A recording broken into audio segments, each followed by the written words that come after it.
tall and weighed anywhere between 440 and 660 pounds, which is almost double the size of a gorilla today. But from birth all the way to their time of extinction, their lives were unlike any other ape living today. See, you're a little ground ape, sitting in your mama's tummy, ready to get birthed. And that's when, plop, you get pooped out head first onto the ground. But what's weird is that as soon as you hit the ground, it's a bit cold. That's cause you were born in the middle of the Ice Age, which was 2 million to 300,000 years ago. You look around and realize that you're in China, Vietnam, or Thailand. Wait, who am I kidding? You're a damn monkey. You don't know where you are. All you know is that there are trees everywhere with some other ugly ass creatures like snub-nosed monkeys, langurs, gibbons, and orangutans near you. Now scared, you go in to hug your mama for comfort. Her immediate reaction is, boy, you're 33 pounds. I can't pick up your fat ass. So she drops you, and at this moment, that's when your parents hear a grrr. That's the sound of your tummy rumbling. It's time to get some food. At first, you wonder why your mommy and daddy aren't up in the trees finding food like the other monkeys you see. Screw you, mom and dad. I don't need you. I'm going to get my own food. So you run over to a tree and try to climb it. Bad idea. Smack!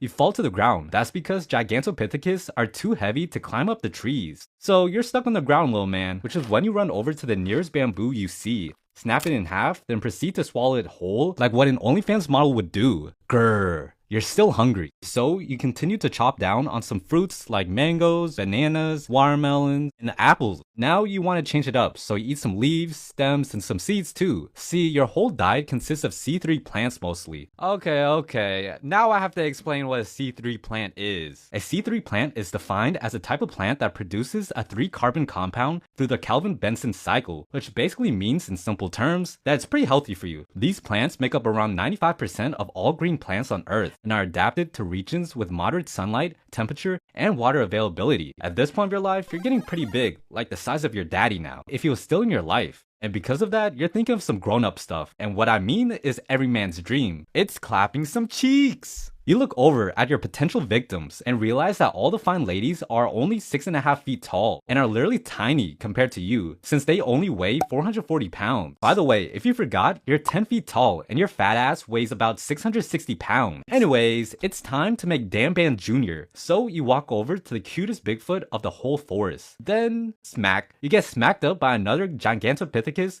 for looking at his girl. And since you're obviously an alpha male, you challenge him to a fight, and the winner will get the girl. You see, between the male Bigfoots, there was a lot of competition for mating, similar to what we see with apes today. Now, you end up winning the fight and getting his girl. Then, this next part, I usually skip. Moments later, more females flock to you to get a piece, and since you're a player, you get with all the girls, which is pretty normal with the species. Now, after dumping out a dozen children with all these women, you're now a lot older, and I mean about 30 years old, which is about elderly age for us humans. And so you notice that it's getting a bit colder outside and that the forests around you start to shrink. This is the peak of the Ice Age, where Earth's climate repeatedly changed between very cold periods and super hot periods, making all of the bamboo you love eating and those fruits start to disappear. You run over to the last of what is left. However, that's when you realize the elephants, deer, and giant pandas already ate everything left. Since you're so damn big, you need to eat a lot in a day just to stay alive. But unfortunately, you're never able to find enough to survive. So, as you lay down in the cold, starving, you realize that everyone you have ever loved is gone, including you.